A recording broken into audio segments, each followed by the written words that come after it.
bonjour à vous, bonjour à toi qui est là. J'ai quelques petites minutes de différé par rapport à l'horaire prévu et la technique est venue me chatouiller le nez ce matin. Voilà. Bon, j'espère que vous allez bien. Moi, je suis ravie en fait d'être là. Et pour vous parler justement du stress. Et ça tombe bien parce que ce matin,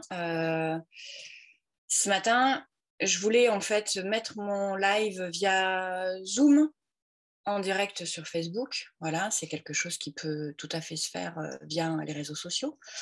Ça a un intérêt pour moi. Et j'y suis pas arrivée parce que la connexion ne passait pas au niveau des deux interfaces. Bref, à l'époque, il y a un an, je pense que ça m'aurait mis en stress et je me serais dit, oulala, comment je fais, qu'est-ce qui se passe, j'aurais dû prévoir avant de tester la plateforme. Je l'ai fait. Cette semaine, je l'ai fait et j'ai réussi justement à placer donc l'interface Zoom via Facebook. Parce que j'ai besoin après de récupérer des vidéos, voilà, pour vous offrir encore du contenu, etc., etc. Et pour moi, c'est important de maîtriser la technique pour pouvoir servir mes clients. Parce que sans la technique aujourd'hui, c'est un petit peu difficile parce que la technique, elle permet vraiment d'avoir un support, d'avoir quelque chose qui va permettre, enfin je le vois avec mes clients, du coup je leur transmets des vidéos, je leur transmets des exercices via des plateformes et du coup, ça permet de pouvoir se poser et de faire les exercices quand on veut, quand on le souhaite, etc., etc. Donc, c'est hyper important pour moi d'acquérir de la fluidité par rapport à la technique. Là où pour moi c'est OK, c'est que pendant des années, j'ai travaillé en fait en tant que graphiste et femme à tout faire dans une entreprise de reprographie où les délais étaient hyper rush. C'est-à-dire que quand un client amenait son fichier informatique qui n'était pas du tout compatible avec les imprimantes grand format, couleur, noir et blanc, etc., etc., parce que chaque travaux demandait à être orienté vers une certaine machine, moi j'étais la femme pilote qui était en interface des fichiers clients. Et les clients, en fait, ils ne faisaient pas appel à des professionnels pour générer leurs fichiers. Donc, j'étais au tout début de l'ère du numérique et il y avait toujours besoin d'aller checker les fichiers, checker les drivers, les imprimantes, vérifier le contenu, faire des épreuves, en fait, des BAT, des bons à tirer avant l'impression. Et si je vous parle de tout ça, c'est pas pour vous raconter ma vie, mais c'est tout simplement pour vous dire que c'était une source énorme de stress. Parce que mon patron exigeait que le travail soit fait à temps, parce que forcément, quand tu veux te démarquer dans ces milieux-là, il faut que tu sois compétente, il faut avoir de l'exigence, il faut avoir un délai hyper rush qui permet en fait d'avoir des tarifs qui sont en conséquence de tout ça, et la satisfaction du client était vraiment importante. Donc, dans cette direction-là, la satisfaction client demande une exigence interne qui génère beaucoup de stress. Et ce que j'ai remarqué au fur et à mesure du temps, c'est que quand tu vis du stress, eh bien, le stress qui se cumule, il peut te plonger dans de la dépression, il peut te plonger dans du burn-out, il peut te plonger dans du questionnement et dans du jugement intérieur vis-à-vis de toi parce que tu n'es pas à la hauteur. Et c'est pour ça, en fait, que je vous donne cet exemple-là, que j'ai vécu de nombreuses fois, parce que j'ai bossé une petite dizaine d'années dans ce monde-là. J'ai adoré mon métier parce que du coup, il était riche de découvertes clients, de travaux à imprimer. Ça pouvait être des recueils, des histoires de vie, le monde de l'architecture aussi, avec des tirages de plans, avec de la couleur, avec de la chromie, avec vraiment tout un domaine artistique, technique et en rapport avec le client par rapport à ce qui donnait en affaires à traiter. Je trouvais ça fabuleux. Là où c'était délicat, c'était les personnes qui voulaient vraiment avoir leurs documents tout de suite. Et là, c'était vraiment la course à l'échalote où il fallait go straight to the point pour faire les étapes dans les échéances prévues. Et il y avait toujours un bug technique. il y avait un bug technique par rapport à la couleur, il y avait un bug technique par rapport à la machine qui se mettait en panne. Donc, il était nécessaire en fait de jongler avec les différents acteurs qui permettaient d'avoir vraiment un job efficace, performant et qui satisfaisait le client. Parce que si le client n'aimait pas la couleur du bon à tirer, il fallait tout refaire. Donc, ça demandait des heures et des heures de travail. Donc, beaucoup d'exigences par rapport à ces travaux. À cette époque, le stress, je le gérais par le monde de l'art et le monde du sport. Et ça, il était nécessaire tout le temps que j'ai une discipline par rapport à ça. Alors oui, je vous parle de discipline aujourd'hui, moi qui prêche pour la liberté du féminin, la liberté dans les agissements, etc. Pour moi, la liberté, en fait, elle est là à partir du moment où tu as une discipline interne. Et là où le stress arrive, c'est quand toi, tu n'es pas au courant de ta discipline interne, de ce que tu souhaites par rapport à tes ressources et par rapport à tes besoins. Donc, c'est amusant parce que le temps de questions-réponses, pourtant j'ai quelques questions, j'y répondrai après. Mais voilà, je vous avais dit que je ferais ça en une demi-heure de temps et ça va être OK. Promesse tenue, je vous garantis. Où est-ce que j'en étais? Donc oui, par rapport au stress, moi j'ai envie de dire que l'humain, et je te pose la question, toi qui m'écoutes, l'humain est en capacité de gérer le stress. Aujourd'hui, on parle du stress, non, pas de stress, du bonheur, mais j'ai envie de te dire, si tu n'avais que du bonheur dans ta vie, est-ce que tu serais heureuse, vraiment heureuse? Si tous les matins, tu te levais en disant « Waouh, il fait soleil toute la journée, c'est génial, je vais faire tout ce que je veux comme je veux, etc. etc. » Imagine une journée, 2 journées, une semaine. Dans cet état-là, hein, tu te lèves, il y a du soleil, tout est parfait. Ton mari a le sourire, ton compagnon a le sourire, tes enfants, ils t'écoutent. Au boulot, tout se passe super bien. Tu prends ton temps à la machine à café, c'est génial. Tu manges à midi un plat super qu'on te sert et c'est génial parce qu'on t'appelle princesse. On t'appelle princesse et waouh, c'est génial. Et tous les jours, pendant 1 an, pendant 2 ans, pendant 3 ans, pendant 4 ans, pendant 5 ans, pendant 10 ans, pendant 20 ans, jusqu'à la fin de ta vie, c'est comme ça. Bah, très franchement, en étant très honnête avec toi-même, est-ce que ce mode de vie te plairait? Est-ce que c'est ce que tu recherches dans ta vie aujourd'hui, d'avoir exclusivement du bonheur? Je serais curieuse en fait que tu me dises si c'est vraiment ça que tu souhaites. Et, et pour moi, bah, je vais te faire une confidence. Pour moi, la vie, bah, c'est à la fois du bonheur, à la fois des temps de questionnement, à la fois des douleurs en fait par rapport à des événements de vie qui te permettent en fait de les dépasser, d'aller comprendre en fait ce que tu es venu faire sur Terre, de conscientiser en fait au niveau de ton chemin de vie, qu'est-ce qui s'y passe, qu'est-ce qui s'y joue, qu'est-ce que tu n'as pas encore découvert de toi, quelles sont les capacités en fait face aux obstacles que que tu as même en fait de dépasser pour pouvoir aller de l'avant, pour pouvoir aller offrir en fait ton meilleur au monde, que ce soit dans ta famille, dans ton environnement, dans tes clients, etc., etc. Moi, j'ai envie de dire que tout ça, s'il n'y avait que du bonheur dans la vie, moi, sérieux, je m'ennuierais profondément parce que j'aime le challenge, parce que j'aime avancer, parce que j'aime comprendre, parce que j'aime savoir qu'est-ce qui se passe dans mon cerveau, comment je réagis, dans mon corps, etc., etc. Donc, pour moi, le stress, aujourd'hui, je le vois comme quelque chose de positif et comme quelque chose d'hyper positif parce que quand je vais le sentir, en fait, dans mon corps, il va me donner des indications. Alors, c'est pour ça que je vais en venir aux questions.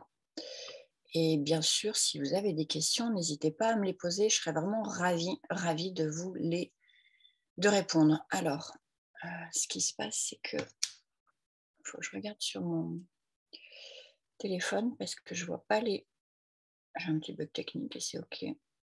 J'arrive pas à voir s'il y a des questions.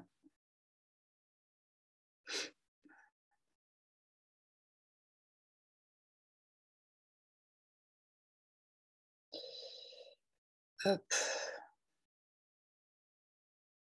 Ok. Donc,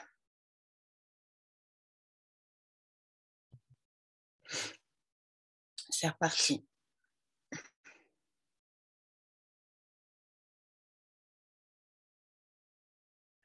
Donc, ce qui va se passer au niveau des questions. Alors, j'ai une personne qui m'a posé la question, comment faire pour être consciente que j'ai du stress? C'est une très bonne question et oui, pour moi, c'est hyper naturel. Moi qui suis dans le corps et qui suis une experte en fait du ressenti corporel par rapport à la conscience de ce qui se passe dans notre vie. Donc, je vais essayer de décortiquer ça. Euh, Comment faire pour être conscient quand on a du stress dans sa vie? Non, quand j'ai du stress.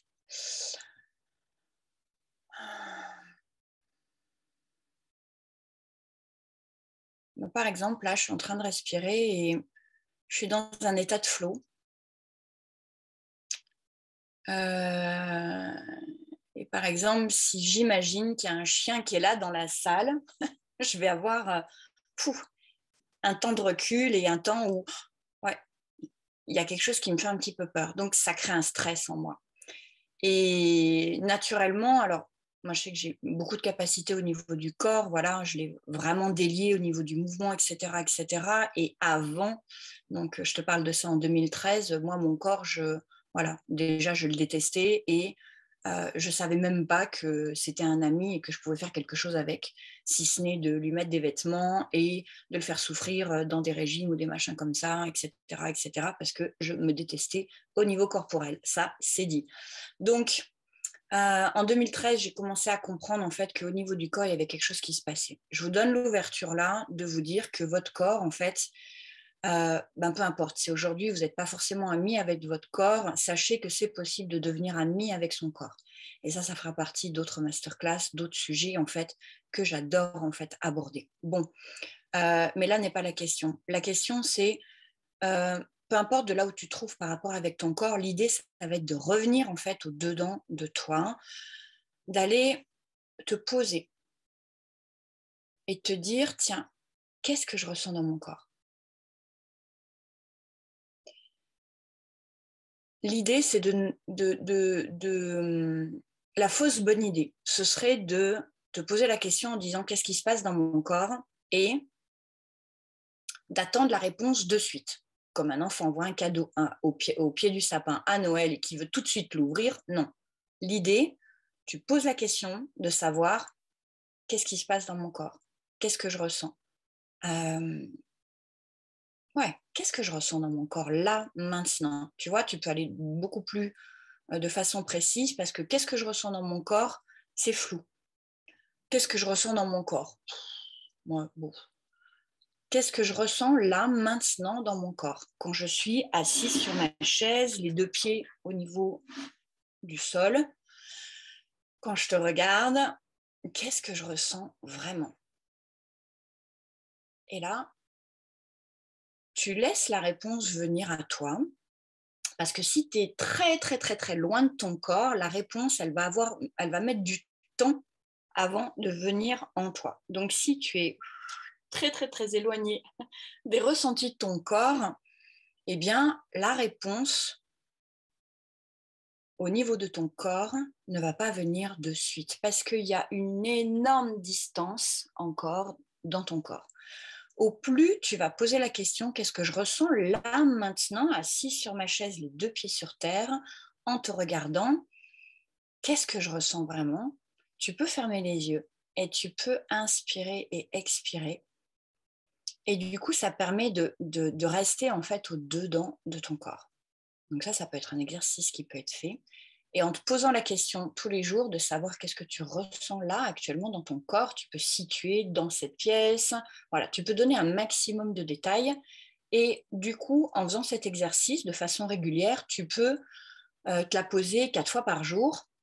Ça peut être matin, midi et soir. Enfin bon, bref, pour les personnes qui prennent un goûter, ça peut être relié aussi, parce que ça aussi, c'est important. Quand tu veux faire quelque chose, une action que tu veux faire et que tu n'as pas l'habitude de la faire, il est nécessaire de l'ancrer dans la réalité, dans ton quotidien. Donc, moi, je sais que une nouvelle habitude que j'ai dû mettre en place, je l'ai reliée à le matin, je me lève, je bois mon café et je fais cette action. Et ça marche. Ça marche si tu le fais tous les jours pendant au moins 21 jours. Donc, il y a un changement qui peut s'opérer. Donc, si pour toi, c'est important de savoir donc, comment faire pour être conscient que j'ai du stress, bah déjà, c'est de rentrer en relation avec ton corps et de ne rien attendre pour le moment. Et au fur et à mesure, ça va être un travail que tu peux faire de questionnement de qu'est-ce que tu ressens dans ton corps. Le stress, eh ben aussi, tu peux observer, tu peux t'auto-observer, prendre une caméra et te dire, est-ce que ça, c'est du stress?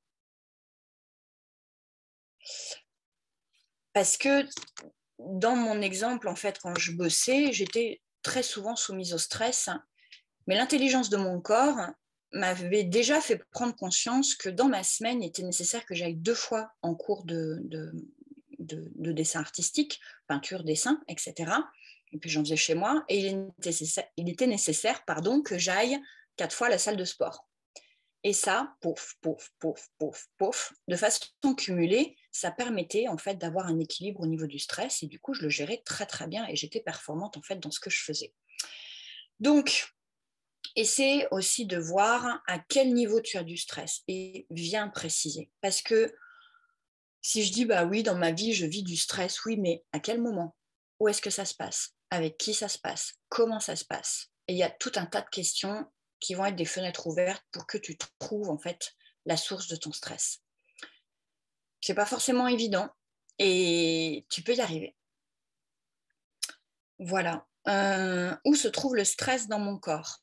Eh bien, première étape, être conscient de ce qui se passe au niveau de ton corps. Et puis, alors, généralement, ça peut serrer dans le corps. Ça peut venir quelque chose qui vient serrer. Tu peux avoir un temps de recul, tu peux être en arrière, tu peux être troublé. Tu peux avoir envie d'aller dans tous les sens parce que quand tu es sous stress, tu vas dans tous les sens pour échapper à quelque chose. Tu peux aussi, comment ça s'appelle? Il peut y avoir quelque chose de très frisé, frozen. Sous stress, tu peux très bien figer en fait ton mouvement. Le figer est cristalliser en fait un arrêt sur image par rapport à une situation donnée. Donc là, pour aller décongeler le mouvement, il est nécessaire de retourner en fait dans l'endroit où l'événement s'est passé et où c'est venu cristalliser en fait ton propre mouvement. Beaucoup de maladies sont dues à des cristallisations de mouvements dans le corps. Voilà. Autre question, je regarde l'heure aussi. Ouais, on a un bon petit 5 minutes devant nous. Voilà, j'espère que ça vous apporte déjà de la valeur. Dites-moi si c'est important pour vous, ce temps de questions-réponses par rapport à un sujet donné. Donc là, le stress.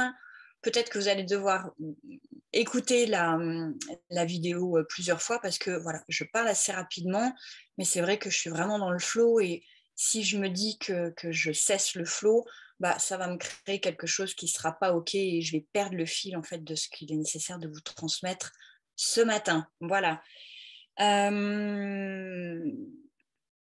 Alors, l'autre question reçue,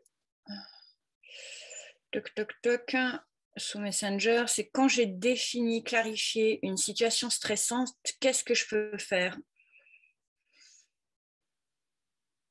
Eh bien oui, qu'est-ce que tu peux faire quand tu vis une situation stressante? Parce qu'en fait, la meilleure réponse, ça va être la tienne. Je ne donne pas de prénom à la personne parce que du coup, elle est passée en commentaire privé. Donc, qu'est-ce que je peux, quand tu as défini en fait ton stress, la situation stressante, qu'est-ce que tu peux faire? Fais ce que tu veux. Qu'est-ce que tu aimes faire dans ta vie?